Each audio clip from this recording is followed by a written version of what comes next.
couldn't hear you before. Thank you. I think we had a technical difficulty, but I think we have it worked out. My apologies. Good afternoon and welcome to the 1516 Title I Part D webinar presented by the Department of Education.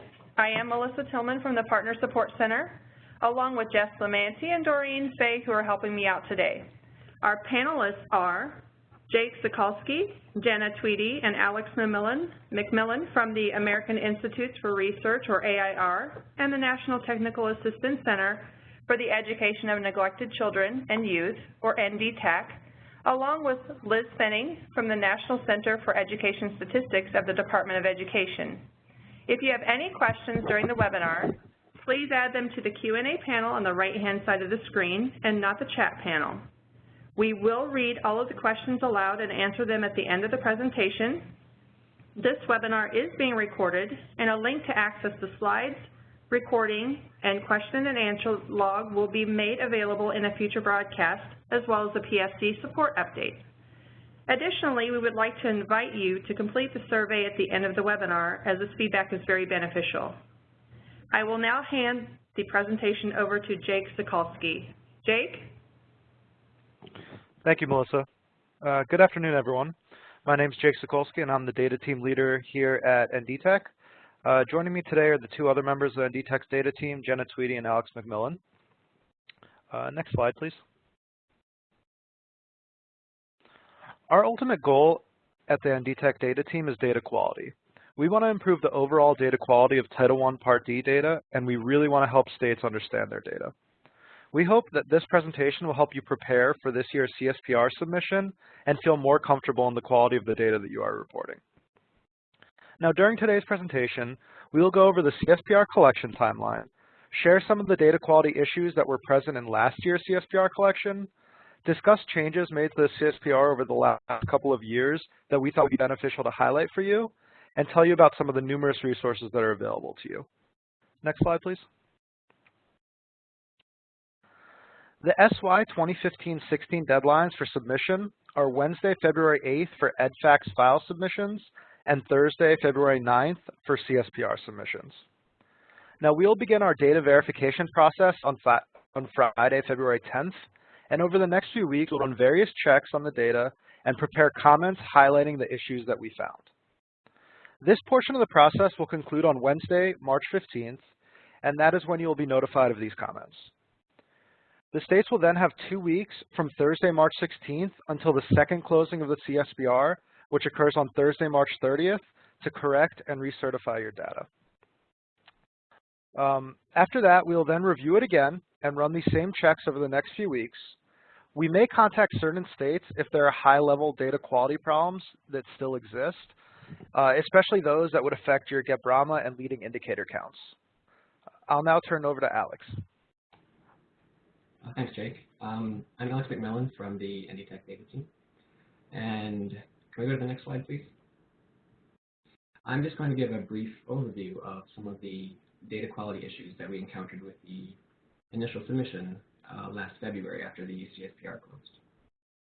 So upon the initial CSPR submission, we saw that 51 of the 52 states had some sort of data quality flag. Now, 98% is obviously a very large percentage that we should note, but it's not exactly unexpected or unprecedented if you consider that 100% of states had some data quality issues in the previous year's submission for 2013 and 2014. More importantly, we only saw that 9 states had high-level data quality problems that were a cause for more concern. So this is actually a positive change from the previous year that had 12 states with these more problematic data issues. So on the next slide,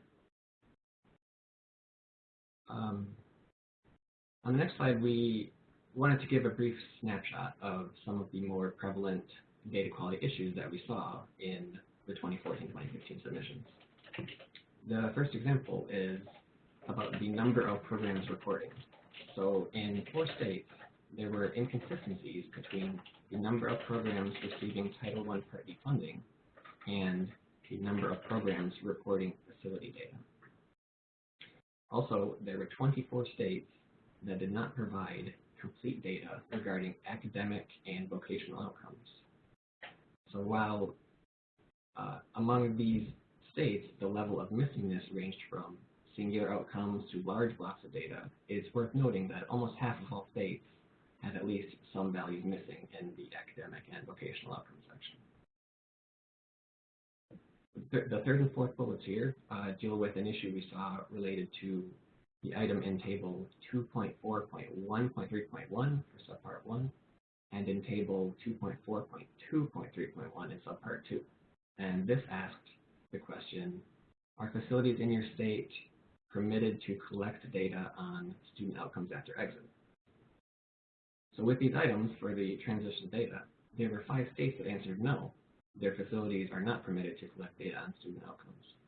But then they still provided academic achievement outcome data on students up to 90 days after exit. Also, for those who answered no, that they were not permitted to collect data on student outcomes after exit, we asked a follow-up question to ask them to provide a comment explaining why. However, 13 of those that we asked did not provide any comment on why they answered no.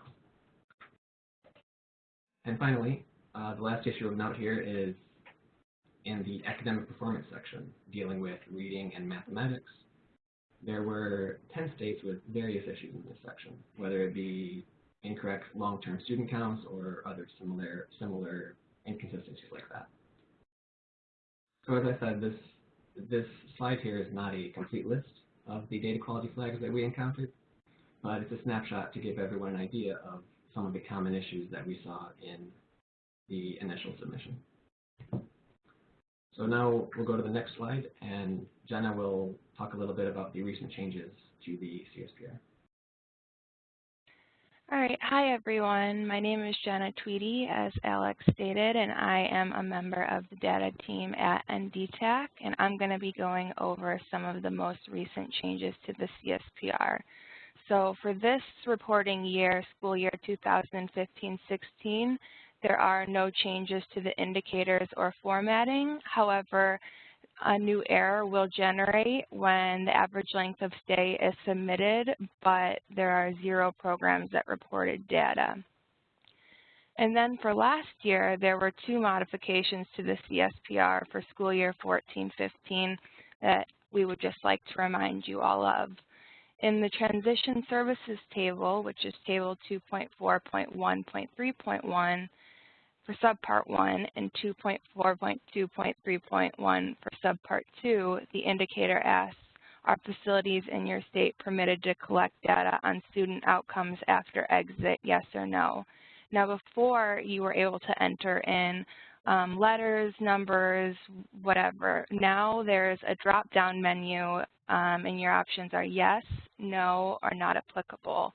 And this applies to both subparts.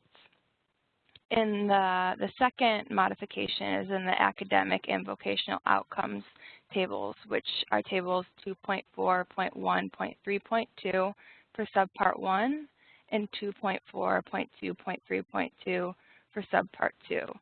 Now all of the outcomes collected remain the same. The differences were in the instructions and how the tables were formatted. So these have just been revised to provide greater clarity on where to report in-facility data and where to report after exit data. Next slide, please. So in the first table here, this is in the academic and vocational outcomes section again, and you'll see the number of students who enrolled in their local district schools 90 days after exit. And this is an outcome that can only be achieved once per student and only after exit. So the paragraph above has just been modified to provide greater clarity in the CSPR, and also the corresponding table below it, you'll see under outcomes it says once per student, only after exit. Next slide, please.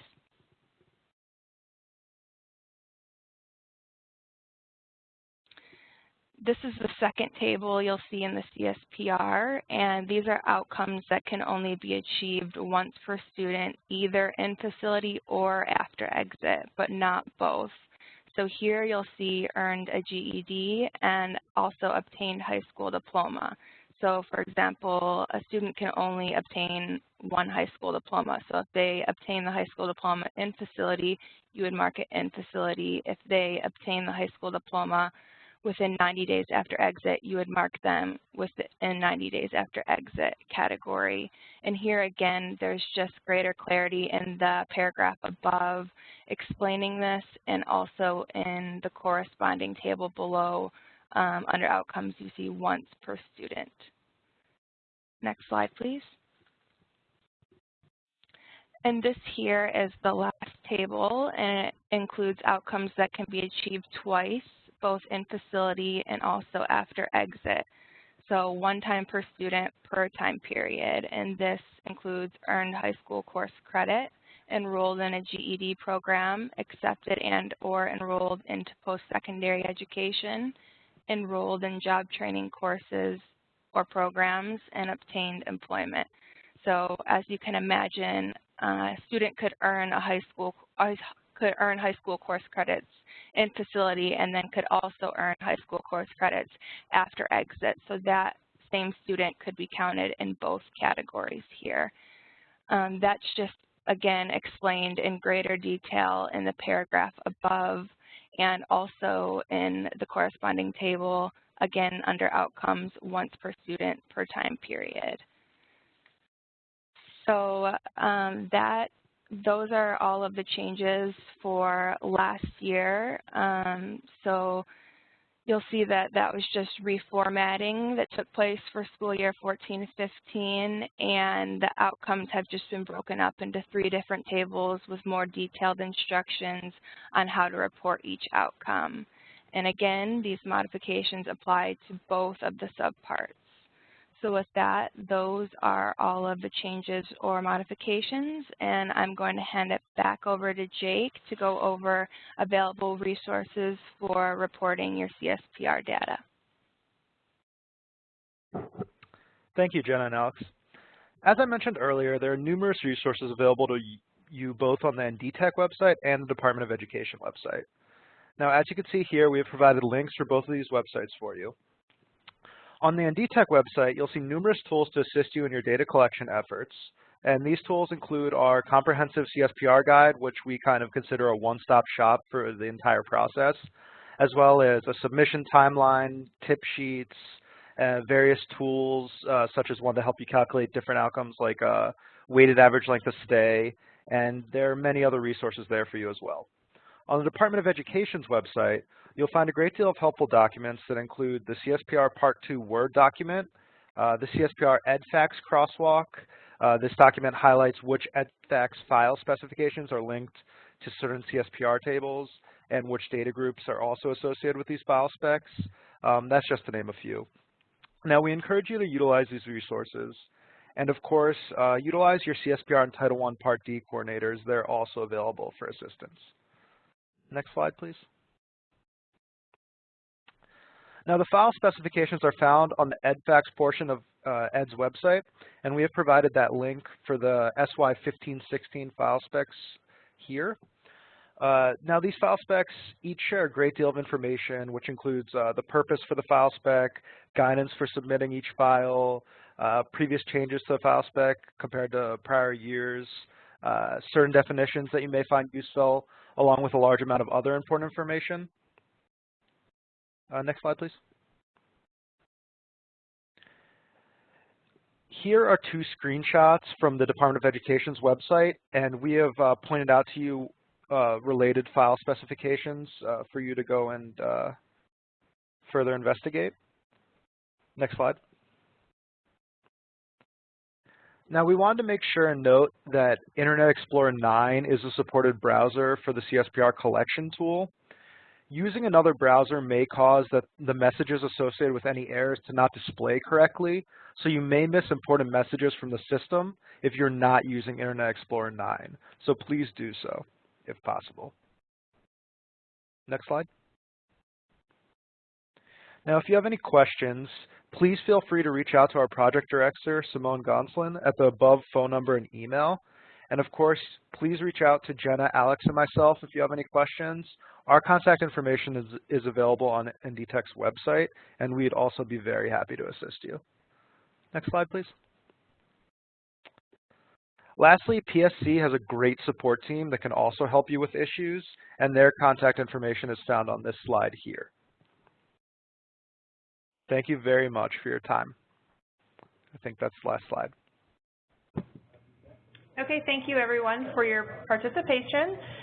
We do have a couple of questions, but before we read those, we would like to give everybody an opportunity to add some more questions to the Q&A panel. Please try not to put them in the chat panel, but the Q&A panel on the right-hand side. We'll give a couple of minutes for people to enter their questions, and then we'll be back on the line to read them and get some answers for you. Thank you.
Okay, thank you everybody.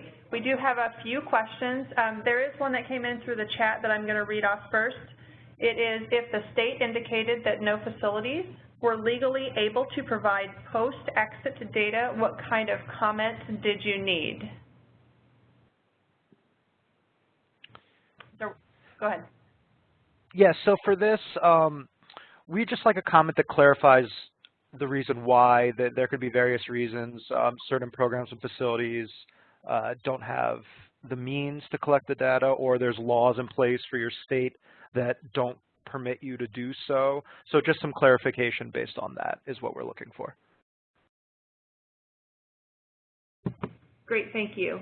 One of the next comments was, this webinar would be more relevant in the early fall. At this point, it is too late to make any changes for this year's data collection.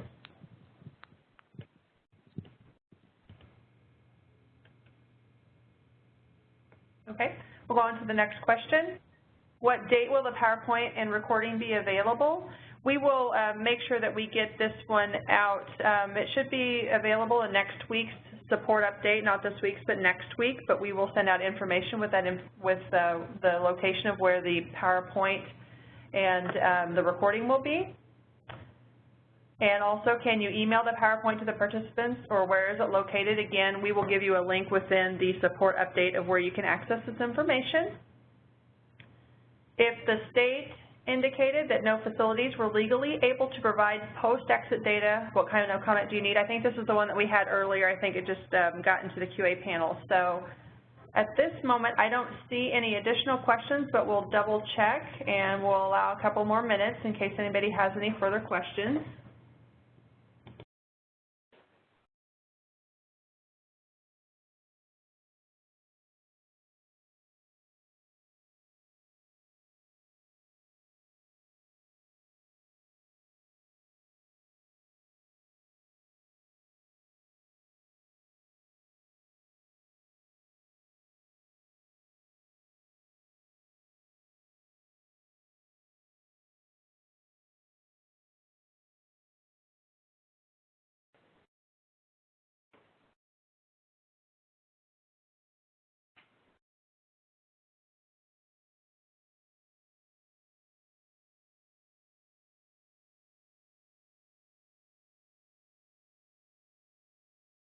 Okay, it doesn't look like we have any more questions at this time, but if you do think of a question in the future, please let PSC know, and we'll get that question up to our folks in the Office of Title I Part D.